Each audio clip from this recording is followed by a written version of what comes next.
Sí, efectivamente, gracias por la presentación. Yo soy realmente economista de profesión, pero desde muy jovencito me dediqué a la divulgación científica.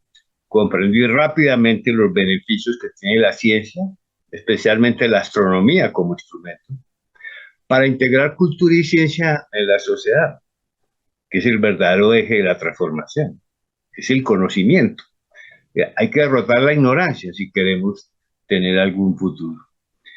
Y en ese proceso he escrito, sí, efectivamente, un poco más de 30 libros. Este año salen dos, uno sobre Marte y otro sobre las historias de los viajes espaciales. Y dicto numerosas conferencias. En fin, también fui efectivamente director del Planetario de Bogotá durante 14 años.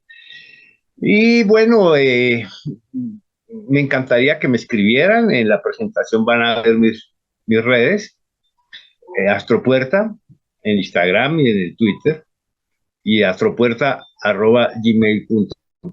Vamos a tratar de compartir pantalla. Edgar, si hay algún problema con esto, yo te envío, yo te envío la presentación, ¿sí? Y no sé si aquí me están viendo.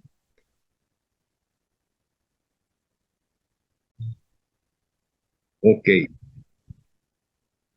sí, ese es siempre el truco que pasa aquí con estas presentaciones, ¿sí? A ver si lo logramos y si no, a, a ver, sí, muy bien. Bueno, ok, por ahora vamos a estar así, ahí ven mis redes, ¿no? Se ven muy bien.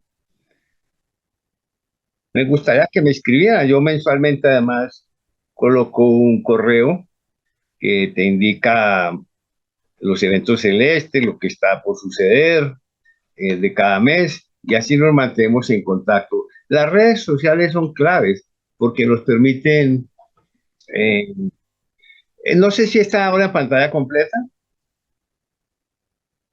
Sí, ahora en la segunda prueba clave es si pasa la imagen. Muy bien, volvemos a mis redes. Por favor, genial que estemos conectados. Pueden solicitarme cualquier información, documentos, videos, en casi cualquier tema de la astronomía y el espacio. Sí.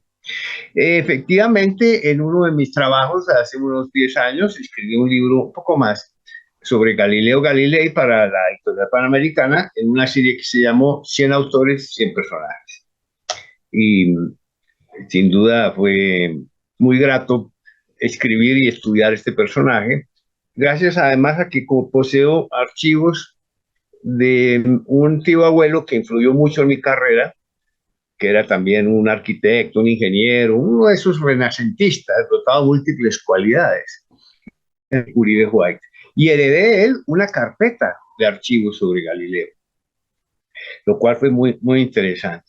En realidad, yo solo me voy a centrar en una parte de la vida y de la obra, al final, y quiero más bien mostrar la significancia que tuvo este extraordinario personaje que vivió en una época bisagra, en una bisagra entre la Edad Media y la Edad Moderna, entre el mundo antiguo y el mundo moderno, en esa bisagra donde están Tycho Brahe, Copérnico, Kepler, Galileo y luego Newton, cinco personajes, por solo mencionar cinco extraordinarios que en muy poco tiempo fueron responsables de buena parte de ese cambio, que era inevitable, porque realmente muchos sucesos acaecieron para que ese renacimiento apareciera en Europa.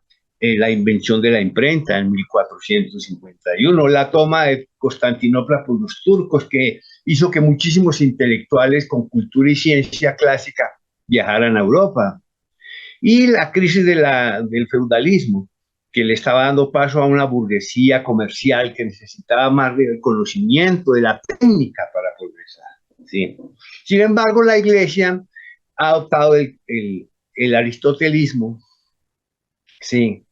Y tiene visión mucho más cerrada, ¿no? De hecho, en cosmología todavía se acepta que sea el centro la Tierra, porque además si aquí vivió y nació Jesús, pues debemos ocupar un lugar central en el concierto cósmico, ¿sí?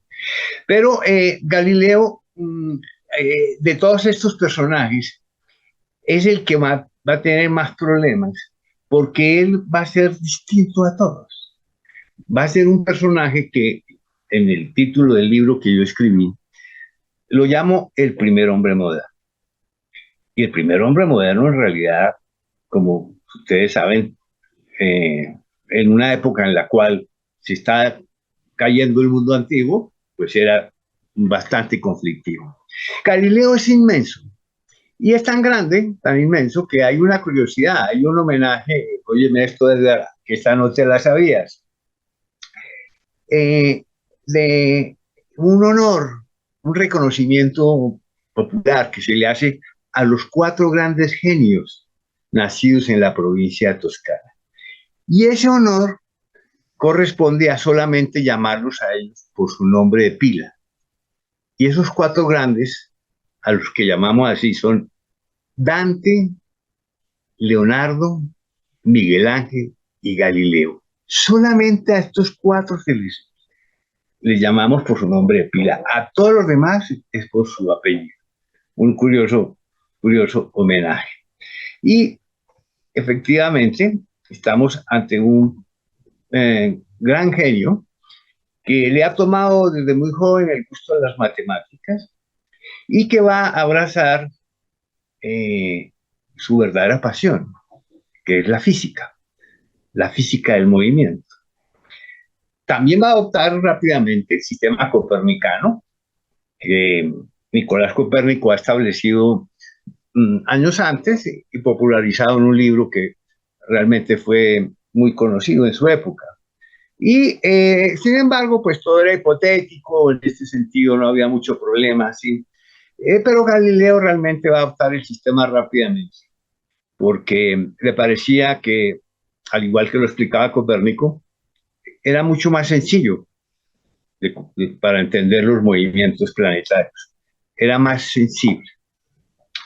Pero Galileo realmente va a desarrollar su interés por la física y él es el que va a ligar las matemáticas al, a la observación y al desarrollo del conocimiento en las ciencias naturales, en la física y todo lo que tenga que ver con la física es de Galileo, como veremos más adelante. La astronomía, sin embargo, le cae por accidente. A mí me parece que la astronomía de Galileo fue totalmente accidental, porque él estando en Padua, pues el Senado le comisiona la construcción de un telescopio y él, poseyendo los mejores cristales y los mejores lentes, siendo tan hábil, teniendo su taller, va a construir el telescopio, que él no lo inventó, él nunca dijo que lo inventó, de hecho lo llamaba el holandés, aunque sabemos que el origen del telescopio podría inclusive abarcarse hasta el siglo XIII, que esa es otra historia que contaremos en otro momento. ¿Sí? Pero Galileo queda encantado con lo que observa a través del telescopio. ¿Sí? De hecho, el 1 de diciembre de 1609, en la noche, apuntó hacia la luna, estaba en creciente, y observó por vez primera que la luna era otro mundo. Tenía montañas, cráteres, valles. No era ese espejo que reflejaba los océanos de la Tierra a través de esas misteriosas manchas, sino que realmente era otro mundo. En este momento, en este instante, el mundo antiguo se desbarató como un castillo de naipes y empezó el mundo moderno. De hecho, en el año 2009 se celebraron con gran pompa los 400 años del telescopio astronómico, los 400 años del mundo moderno. Y por ello a Galileo reconocemos así, como el primer hombre moderno. Todos los anteriores, incluyendo a Kepler y a Copérnico, eran del mundo antiguo, porque ellos todavía tenían una idea muy limitada sobre lo que era la ciencia moderna y lo que era la astronomía moderna. De hecho, Kepler inclusive hacía a cartas astrales, lo cual no tenía nada de malo porque en el mundo antiguo astronomía y astrología estaban unidas. Y las lecturas astrológicas también eran una forma de tener algunos ingresos, lo cual no cae mal. Sí. Pero Galileo inclusive era tan moderno que él detestaba la astrología. Empezó a estudiar medicina en Pisa y nunca se graduó. Entre otras cosas porque en medicina se estudiaba astrología judiciaria, que era el diagnóstico médico a través de los temas astrales, y Galileo no creía en esas artes. De hecho, nunca se graduó de nada. Galileo podríamos decir que es un astrónomo aficionado, el primer gran astrónomo aficionado, ¿sí? En la característica que ahora los profesionales ostentan los títulos y los aficionados no.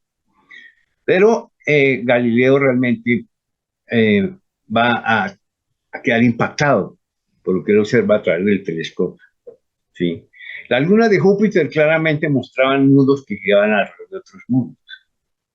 Y esto le pareció la prueba, una de las grandes pruebas para el sistema copernicano. Sin embargo, la prueba reina la obtuvo cuando observó las fases de Venus. Venus, al igual que la Luna, solo puede presentar fases. Venus lleno, Venus menguante, Venus creciente, es porque gira alrededor del Sol. Curiosamente, Galileo deja pasar esta prueba porque él estaba convencido que el flujo y el reflujo del mar, las mareas que él observaba ahí en el Adriático o en el terreno, probaban que la Tierra giraba sobre sí misma y alrededor del Sol. Y él era un personaje extraordinariamente práctico. ¿Sí? Él, si no encontraba la prueba, él decía lo siguiente: bueno, ya alguien resolverá eso más adelante, pero yo tengo la razón. Y yo tengo la razón es uno de los problemas que le va a traer Galileo a su desarrollo. ¿Sí? Aquí vemos su dibujo de Saturno, efectivamente, como lo mencionaron. Él no podía con su telescopio, una calidad que solamente la puede resolver 40 años después Huygens. Su telescopio no le podía dar resolución al anillo, pero él observó que Saturno tenía orejas y lo llamó, sí, con orejas. Y curiosamente, eso tiene que ver mucho con él. Él además queda tan impactado que él no duda en mostrarle a todos los demás sus descubrimientos. Y como gran divulgador que era, escribió su libro, El Siderius Nuncius, el mensajero sideral, Perspicilli, como se menciona ahí, que el telescopio se llama Perspicilli, no se llama telescopio.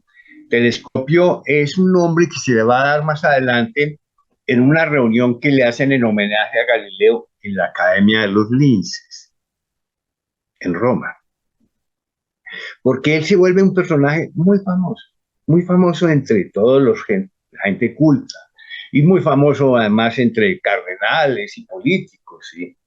De hecho, tenía muy buenas relaciones con los Medici, ahí los llama los Medici Acidera, los planetas medicianos, en honor a sus patronos. Como hoy día le pondríamos un nombre a algún patrocinador, pues él también era bastante práctico en ese sentido.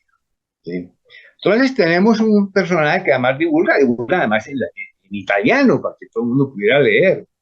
Y él se dedica a promover que el sistema copernicano es cierto, que todo el mundo vea a través de sus instrumentos, construye más telescopios, regala, reparte. Sin embargo, Galileo tenía una personalidad bastante vertical. Y siendo el primer hombre moderno, pues estaba rodeado de muchas personas que no entendían la nueva ciencia. Y él los trataba muy rudamente. ¿Sí? En algún momento un filósofo, el filósofo Libri, se negó a mirar por el telescopio.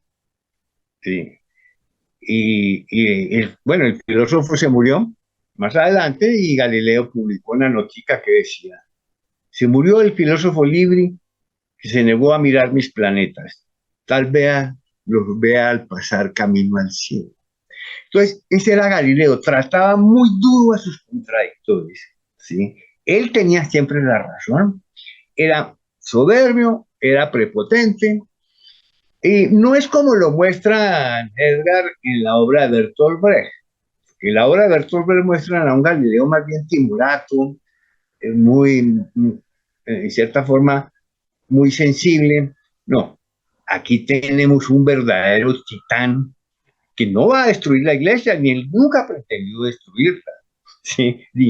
Ni modificada. Él lo que quería era que todo mundo adoptara la nueva ciencia. Y en ese paso generó muchos enemigos. Hay un biógrafo de Galileo que menciona la siguiente frase. Los problemas de este gran toscano, de este gran Galileo, se debieron a su facilidad de producir la fría e implacable hostilidad que el genio arrogante y sin humildad despierta entre los mediocres. Rodeado de mediocres, y él los despreciaba y los trataba muy rudamente. Por ello, lo que va a suceder adelante hay un debate de si Urbano VIII decide castigarlo a motu propio para mostrarle a Europa que ni siquiera el gran Galileo puede oponerse a sus dictados. ¿O fue realmente esta conspiración de enemigos que la venía ganando? ¿Sí? Aquí tenemos otro ejemplo de esas dificultades, porque Galileo descubre esas manchas solares casi simultáneamente que el padre Scheiner resulta. Pero Scheiner mencionaba que esas manchas debían ser mini planetas, que girando alrededor del Sol daban esa sensación que además tenían movimiento. Galileo pues no tenía la prueba de lo que eran, ¿sí? Pero él mencionó que a él le parecía que siendo el Sol debía ser una masa de plasma o de gas, esas manchas deberían ser enfriamientos. Miren ustedes que estaba más acertado Galileo que el padre Scheiner, pero esto les produjo un conflicto y una discusión muy grande, y los jesuitas que habían venido apoyando a Galileo también se resintieron por la forma tan dura como Galileo trató al padre Scheiner. ¿Sí? Entonces, tenemos un personaje vertical, ¿sí? Y él ya en 1616 había sido advertido de que solamente podía enseñar el sistema copernicano como hipótesis, en lo que se conoció como la admonición de Urbano VIII. El caso del Papa Urbano VIII es interesante, porque estamos hablando de el cardenal Matteo Barberini, amigo de Galileo, pero muy amigo, admirador de Galileo. Le había compuesto inclusive un poema llamado Admiración Perniciosa. De hecho, Urbano VIII, antes cuando se llamaba Barberini, había mencionado que Galileo debía tener una columna con su nombre en el Capitolio.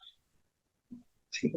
Y él, eh, cuando lo habían castigado, eso fue con Pablo V, pero cuando a Urbano VIII lo nombran papa, Galileo se precipitó a Roma para que Urbano, su amigo, le levantara esa prohibición que le había hecho el papa anterior de enseñar el sistema copernicano. Y Urbano VIII le dice lo siguiente, eh, aunque existan muchas formas de explicar un evento, los que explica Dios solamente los puede entender Dios.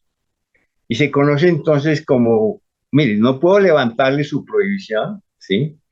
Porque está dictada por Dios prácticamente, ¿sí? La iglesia ha adoptado el aristotelismo y el geocentrismo, porque la Biblia así lo certifica.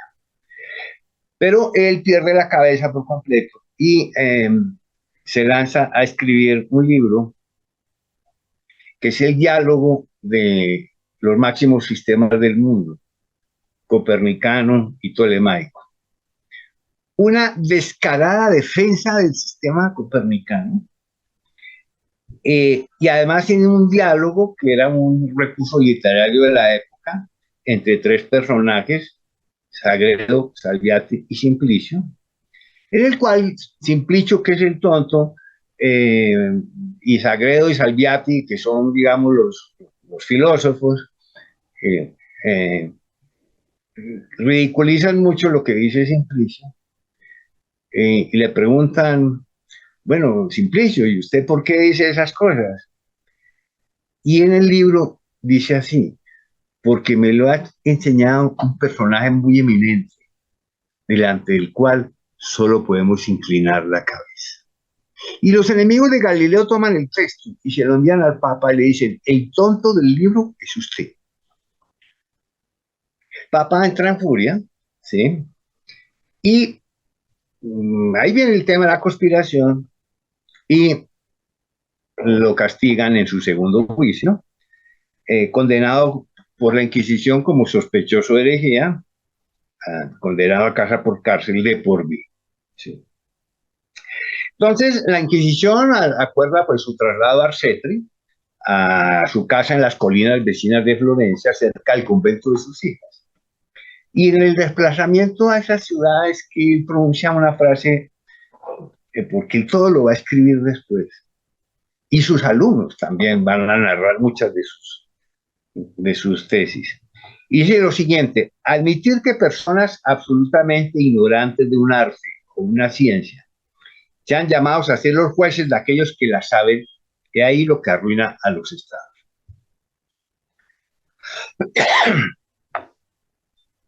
Los enemigos de Galileo quedaron satisfechos. Se acabó ya el titán, el representante de la nueva ciencia. Acabaron con Galileo, ¿sí? Hasta aquí llegó Galileo. Pues no, señores.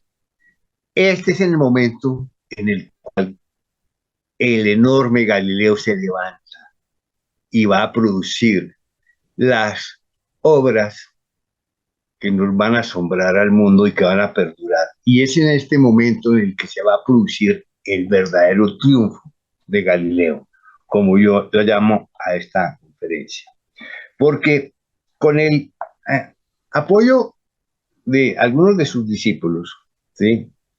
Que vemos de la obra de Liliana Cavani, una obra de cine, Galileo Galilei, búsquenla. Galileo ahí entre los jueces, decisión dividida, 7 de 10 jueces lo condenaron. Sí. Le colocaron sus libros en el índice de libros prohibidos, que no había sucedido en el 1616. Esta vez sí se los mandaron al índice de libros prohibidos. Pero es en este momento en el que Galileo vuelve a la física y con el acopio de sus notas, de su memoria y con la ayuda de sus alumnos, va a producir esta gran obra. El discurso y demostración matemática de la nueva ciencia, la mecánica y el movimiento. El primer libro de física moderna y la piedra angular de la revolución científica. Este es el libro que va a tomar más adelante Newton, junto con el Harmonici Mundi de Kepler, para hacer la gran síntesis cosmológica. Y en este Galileo Galilei va a volcar en su último gran escrito, todo su genio, concentrándose en el estudio del movimiento, la nueva ciencia, y escribe experimentos con demostraciones. Desde jovencito ya había estudiado el movimiento pendular, el isocronismo pendular, que permite el desarrollo de los relojes, describe los movimientos parabólicos, no como los aristotélicos pensaban que la bala perdía ímpetu y caía, y lo que él demuestra matemáticamente todas sus trayectorias, y en fin, todo lo que tenga que ver con la física del movimiento es de Galileo. Planos inclinados para rodar bolitas impregnadas de tinta, para saber exactamente en qué lugar caían y deducir inclinación, velocidad y distancia. Y estos experimentos fueron después replicados en universidades de sus notas y se asombraban con la precisión del trabajo. Hasta la relatividad de Galileo, ¿sí? De Galileo, no de Einstein. Como Galileo también hacía experimentos mentales. Él decía, si estoy dentro de un barco cerrado digamos, ahí en el Adriático. Y estoy de un recipiente viendo caer una gota de agua. Yo no puedo saber, viendo caer la gota de agua, si el barco está o no está en movimiento. La relatividad de Galileo. Todo lo que hizo Galileo fue absolutamente extraordinario en ese libro, ¿sí? También la ingravidez dinámica estuvo a esto de descubrir la gravedad. Él dice lo siguiente en su libro: uno siempre siente la presión sobre sus hombros de una carga, pero si uno desciende con la misma rapidez con que caería la carga, ¿cómo puede ella presionarlo? La ingravidez dinámica. Extraordinario. Ahora imprime los discursos, el problema es que lo filtra entonces con el embajador francés, porque él tenía muchos visitantes, porque en Italia era imposible conseguir un imprimatum para Galileo. De hecho, un inquisidor había mencionado que a Galileo no se le permite publicar nada, ni siquiera el Padre Nuestro. Así es de que realmente, aunque era casa por cárcel, tenía una libertad, digamos, vigilada en ese sentido. ¿Sí? Los discursos se publican finalmente en Leiden, en Holanda, en 1636, y la obra pues ya está completa y son considerados realmente como la piedra angular de la revolución científica. ¿Sí? Cuando en 1640, ya en una edad bastante avanzada, recuerden que Galileo va a vivir 78 años, que era muy avanzado para su época, y cuando recibe el ejemplar es lo único que puede decir y sostener uno en las manos, porque siempre ya sería la ceguera, ya era muy avanzada, tenía muchas dolencias físicas, sí. Y mencionó que realmente este libro abrirá el camino para la realización de toda una serie de maravillosos descubrimientos y demostraciones, sí. Hasta el final Galileo estuvo lúcido intelectualmente, eh, menciona con gran sagacidad que más allá de Saturno deberían descubrirse nuevos planetas, ¿sí? Y finalmente fue vencido por la muerte el 8 de enero de 1642 a la edad de 78 años. Es una curiosa casualidad que el año en que nació Galileo haya sido el año en el que murió Miguel Ángel, y que el año en el que murió Galileo haya sido el año en el que nació Newton.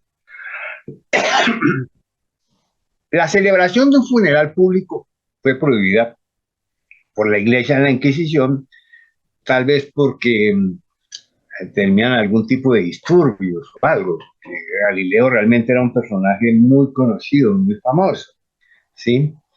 De hecho, los Barberini además no eran muy populares, en alusión a un sobrino del Papa, Francesco Barberini, que era un corrupto y un pícaro pues tremendo, ¿sí? De hecho, había un dicho de la época que decía: lo que los bárbaros dejaron, los Barberini se lo llevaron. El caso es que para evitar cualquier escándalo hacen una, un funeral bastante privado en la tumba familiar de la iglesia de Santa Cruz en Florencia. Y ponen una inscripción muy modesta porque se había prohibido también que pusieran inscripciones alusivas a la iglesia. Y la inscripción que dice es lo siguiente: Galileo Galilei lo entregó todo a la geometría, la astronomía y la filosofía. Ningún otro de su tiempo se le compara.